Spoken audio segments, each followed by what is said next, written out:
Lions find a lost child. The ending is surprising. The boy's scream tore through the African savannah like a knife through silence. 6-year-old Thomas Crawford stood frozen in the tall grass, his wide blue eyes locked on the 3 massive lions circling him in the golden dust. His small chest heaved with terror as the largest male, scarred across his left eye, moved closer with deliberate steps that crushed the dry earth beneath enormous paws. The air hung thick and still, carrying the metallic scent of fear mixed with the earthy smell of sun-baked soil. Thomas had been missing for 11 hours. His parents, wildlife researchers stationed at a conservation camp near the Okavango Delta, had turned their world upside down searching for him. Dr. Sarah Crawford had collapsed twice from dehydration during the search, refusing to stop even as rangers begged her to rest. Her husband Marcus coordinated search teams via radio, his normally steady voice cracking with each passing hour. The boy had wandered from the camp that morning, chasing a colorful agema lizard beyond the safety perimeter while his parents were cataloging elephant migration patterns. By the time Sarah noticed his absence during lunch's uneaten sandwich, still, wrapped in foil on the camp table, he'd traveled nearly 5 kilometers into lion territory.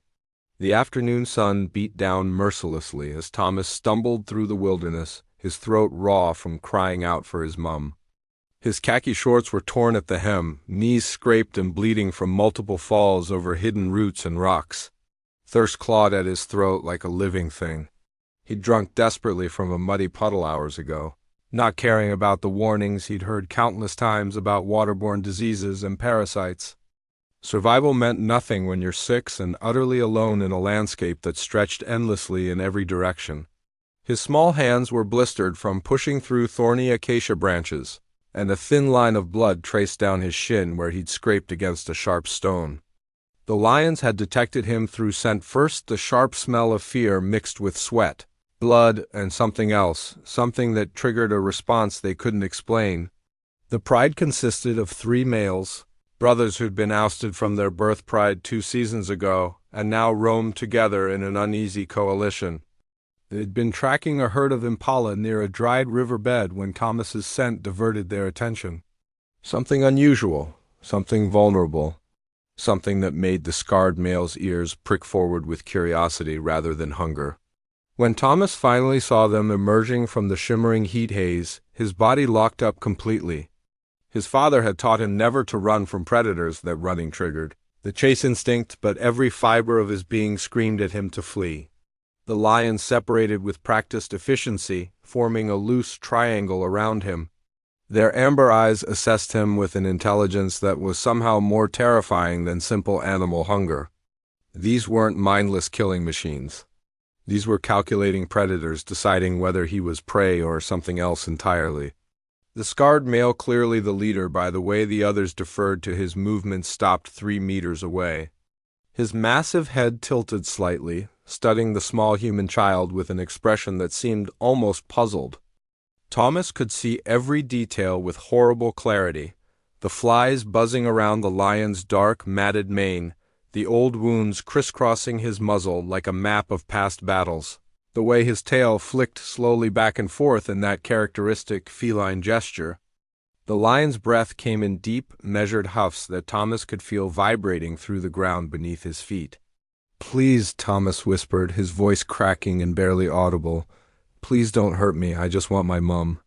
The lion's ears twitched at the sound, rotating forward to catch the soft words. He took another step forward, closing the distance, and Thomas's legs finally gave out. He collapsed onto his knees in the dusty earth, sobbing uncontrollably now. His small hands clutched desperately at the dry grass as tears carved clean tracks through the layers of dust caked on his face. His whole body shook with the force of his crying. This was it. This was how it ended. He'd never see his parents again, never celebrate his 7th birthday next month, never finish the treehouse his dad had promised to help him build. But the lion didn't pounce. Instead, he lowered his enormous head, bringing his face level with Thomas's. The boy could smell him now, a wild, musky scent mixed with dried blood from a recent kill, earth, and something primal that made every instinct scream danger. Hot breath washed over Thomas's face as the lion sniffed him thoroughly, his wet nose nearly touching the boy's cheek. Whiskers as thick as wire brushed against Thomas's skin, surprisingly gentle despite their coarseness. Then something extraordinary happened. The lion released a low rumbling sound from deep in his chest, not quite a growl, but not a purr either. Something in between? A vocalization Thomas had never heard in any documentary or lecture. His brothers moved closer, their massive paws silent despite their weight, forming a tighter circle around the boy. But their posture had shifted dramatically. Their shoulders were relaxed, tails low and swaying gently. The aggressive tension had evaporated like morning mist. The scarred male turned his massive body and lay down in the dust beside Thomas, close enough that the boy could feel the heat radiating from his body like a furnace. The lion stretched out fully, his body nearly 2 meters of pure muscle and power, yet somehow non-threatening in his repose. Thomas's sobs gradually quieted to hiccups as he sat there, surrounded by 3 of Africa's apex predators. He didn't understand what was happening. Every documentary he'd watched with his parents, every lecture about predator behavior, every warning about keeping distance from wildlife, none of it had prepared him for this moment. The lions weren't attacking, they were protecting. The concept seemed impossible, yet here he was, alive and unmauled, sitting in the center of what felt like a living fortress. The second male, slightly smaller than the scarred leader, but still massive, positioned himself on Thomas's other side. His mane was lighter, almost golden in the harsh sunlight, and his face bore fewer scars. He settled down with a heavy exhale that kicked up small clouds of dust, his body forming a wall between Thomas and the open savannah. The third lion, the youngest of the brothers with the darkest mane, kept watch several meters away. His gaze constantly scanned the horizon, ears swiveling to catch every sound, the distant call of a fish eagle, the rustle of grass in the hot wind, the far-off trumpeting of elephants at a waterhole. Thomas sat in the center of this living fortress, too shocked and exhausted to move or think clearly. His small hand, almost unconsciously, reached out and touched the scarred lion's flank. The fur was coarser than he'd imagined, sun-warmed and dusty. The muscles beneath felt like steel cables wrapped in velvet, twitching slightly at his touch. The lion's ear flicked back toward him, acknowledging the contact, but he didn't move away or show any aggression. If anything, he seemed to relax further. As the sun climbed higher and the heat became oppressive, Thomas felt his eyelids growing impossibly heavy. The adrenaline that had kept him going for hours was wearing off, leaving behind bone-deep exhaustion that made his limbs feel like lead. He shouldn't sleep. He knew he shouldn't. His dad had told him stories about researchers who'd fallen asleep in the field and been attacked. But his body had reached its absolute limit. Dehydration, fear, and physical exhaustion formed a perfect storm. His head drooped forward, then sideways until it came to rest against the scarred lion's massive shoulder. The fur was warm against his cheek, and beneath it he could feel the steady, powerful beating of the lion's heart. Thump, thump, thump, thump. The rhythm was slower than his own racing pulse, oddly calming. The great cat turned his head, looking down at the tiny human now pressed against him. His nostrils flared, taking in the child's scent again, fear fading, replaced by the deep, even breathing of sleep. The lion shifted slightly, adjusting his position so Thomas wouldn't fall, settling his weight more firmly into the ground. Time moved strangely in the heat. An hour passed, maybe 2. The lions remained vigilant. When a pair of spotted hyenas appeared in the distance, drawn by some scent on the wind, the youngest male rose with a threatening growl that rumbled like thunder.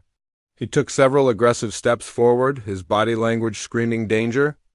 The hyenas, recognizing the threat of 3 adult male lions, quickly retreated, their distinctive whooping calls fading into the distance. The young lion returned to his post, resuming his watch. Meanwhile, 5 kilometers away, the search had reached a desperate crescendo. Sarah Crawford moved through the bush like a woman possessed, calling her son's name until her voice was nothing but a ragged whisper. Marcus coordinated with local rangers and trackers, including an experienced bushman named Kagosi who'd been reading signs in this landscape for 40 years. They'd found Thomas's footprints near the camp perimeter, Small trainers in the dust, but the trail had become confused, overlapping with animal tracks. The boy went east, Kagosi said quietly, crouched low and examining a disturbed patch of earth. He fell here, see? Handprints. Then he got up and kept going. Toward the macro territory, Marcus said, his face gray with dread. Kagosi nodded grimly. The macro pride was well known to researchers' three brothers who'd claimed a large territory after being pushed out by a younger coalition. They were experienced hunters, successful and dangerous. We need to move fast, Sarah said, her voice breaking. Please, we need to find him before ... She couldn't finish the sentence. Couldn't give voice to the nightmare scenario playing in her mind. Kagosi placed a weathered hand on her shoulder, his dark eyes compassionate but realistic. Hars. Crawford, if the Macro brothers have found him ... We must prepare ourselves. No, Sarah whispered fiercely. No, he's alive. I know he is. A mother knows. They pressed on, following the faint trail. The afternoon sun was beginning its descent toward evening when Kagosi suddenly stopped, his entire body going rigid. He raised his hand for silence, his eyes locked on something ahead. There, in a clearing perhaps 200 meters away, visible through the sparse acacia trees, were the unmistakable shapes of three large male lions. And between them, impossibly, was a small figure in a dusty shirt. Marcus grabbed his wife's arm as she started to run forward. Kagosi moved in front of them both, his voice urgent but controlled. Stop. Do not run. Do not shout. We must approach very, very carefully. That's my son, Sarah hissed, tears streaming down her face. Those lions are going to kill him. Look closer, Kagosi said softly, pulling out his binoculars. Look at their posture. Through the binoculars, the scene became clearer and even more inexplicable. Thomas was asleep, his small body curled against the largest lion. The other two lay nearby, one on either side, forming a protective triangle. They weren't stalking. They weren't feeding. They were ... guarding. That's not possible, Marcus breathed, taking the binoculars from Kagosi. His hands shook as he adjusted the focus. What he saw defied everything he'd learned in 15 years of wildlife research. The scarred lion's tail was draped protectively near Thomas, and when a vulture circled overhead, the beast's eyes tracked it with clear warning. This wasn't tolerance. This was active protection. Kagosi studied the scene with the intensity of a man reading an ancient text. His grandfather had told him stories old Botswanan tales about lions who'd protected lost children, stories dismissed as folklore by Western scientists. But here, before his eyes, was something that made those stories feel suddenly, urgently real. I have seen this once before, Kagosi said quietly. When I was a boy, a lion pride found a girl from my village. They stayed with her until we arrived. My grandfather said it happens sometimes, that lions can sense innocence, that they know a child is not prey but something to protect. That's anthropomorphism, Marcus said automatically, but his voice lacked conviction. He was watching his son sleep against a 190-kilogram predator, and no scientific framework could explain it. Sarah had stopped crying. Her maternal instinct warred with paralyzing fear. Every muscle in her body screamed to run to Thomas, to snatch him away from danger. But Kagosi's weathered hand remained on her shoulder, keeping her grounded. We approach slowly, he said. No sudden movements, no loud sounds. We must let them see we are not a threat. If they wanted to harm the boy, he would already be gone. The three adults began their careful approach, moving with agonizing slowness across the open ground. Every step felt like an eternity. The youngest lion noticed them first, his head snapping up, ears forward. He rose to his feet with fluid grace, a low rumble building in his chest. The other two stirred, the scarred male's eyes opening to assess the new threat. Thomas remained asleep, exhausted beyond waking. Easy, Kagosi murmured, keeping his voice low and non-threatening. We are not here to challenge you. We are here for the child. The scarred lion carefully extricated himself from beneath Thomas's head, lowering the boy gently to the ground. He stood and Sarah gasped at his sheer size. The scars on his face told stories of survival, of battles fought and won. This was not a lion accustomed to backing down from anything. But as the three humans drew closer, stopping about 10 meters away, something remarkable happened. The lion looked down at Thomas, then back at the approaching humans. His expression, if such a thing could be read on a lion's face, seemed almost distant, as if he'd been waiting for them. "Thomas," Sarah called softly, her voice thick with emotion. "Baby, it's Mum. Wake up, sweetheart." The boy stirred, his face scrunching up as consciousness returned. His eyes opened slowly, confused, then widened as memory flooded back. He sat up quickly, looking around at the lions, then spotting his parents. His face crumpled. "Mom, Dad!" "Don't run," Marcus said firmly, though his own voice shook. "Walk to us slowly, mate, nice and slow." Thomas got to his feet on unsteady legs, his body stiff from sleeping on the hard ground. He took one step, then another. The scarred lion watched him go, making no move to stop him. The boy paused, turning back to look at the massive creature who'd lain beside him for hours. "Thank you," Thomas whispered. The lion's ears flicked forward, as if understanding. Then, with a grace that belied his size, he turned and began walking away. His brothers fell in beside him, and together they moved across the savannah, their tawny bodies gradually blending into the golden grass. They didn't look back.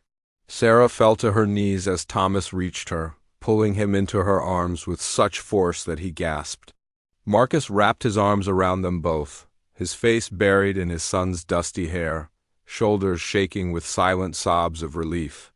Kagosi stood watch, his weathered face showing the faintest hint of a smile. "You're safe," Sarah kept repeating, her hands frantically checking Thomas for injuries. "You're safe, you're safe, you're safe." "The lions, Mum," Thomas said, his words tumbling out. "They didn't hurt me, they stayed with me. The big one with the scar, he was he was nice." "I know, baby," Sarah said, though her scientific mind still struggled to process what had occurred. "I know." Back at the camp that evening, after Thomas had been checked by the medical team, rehydrated, and fed, he sat wrapped in a blanket between his parents. Kagosi sat across from them, sipping strong tea. "My grandfather would say the lion saw something in your boy," the tracker said thoughtfully. "Something pure. Children carry a different energy. Animals sense these things." "Or they'd recently fed and weren't hungry," Marcus said, but even he didn't believe his own rationalization. He'd seen the lion's behavior. It wasn't disinterest. It was active care. "Whatever the reason," Sarah said, pulling Thomas closer, "he's alive. That's what matters." Thomas gazed out at the darkening savannah, where somewhere in the gathering dusk, three brothers roamed. He touched his shoulder where his head had rested against warm fur, where he'd felt the steady beating of a wild heart. He didn't fully understand what had happened out there. Perhaps he never would. But he knew one thing with absolute certainty. He'd been protected by something far more powerful than himself, something wild and inexplicable. In that harsh landscape where survival demanded strength and ruthlessness, three lions had chosen mercy. They'd found a lost child, and against all nature, all instinct, all expectation, they'd kept him safe until his family could bring him home. That night, as Thomas finally drifted to sleep in his own bed, safe within the camp's perimeter, he dreamed of amber eyes and the rumbling sound that wasn't quite a growl, wasn't quite a purr. Somewhere in the darkness, a lion's roar echoed across the delta, a sound that might have been triumph, might have been farewell, might have been a promise that some bonds transcend the boundaries between wild and human, between predator and prey, between what we think we know and what remains beautifully, impossibly mysterious.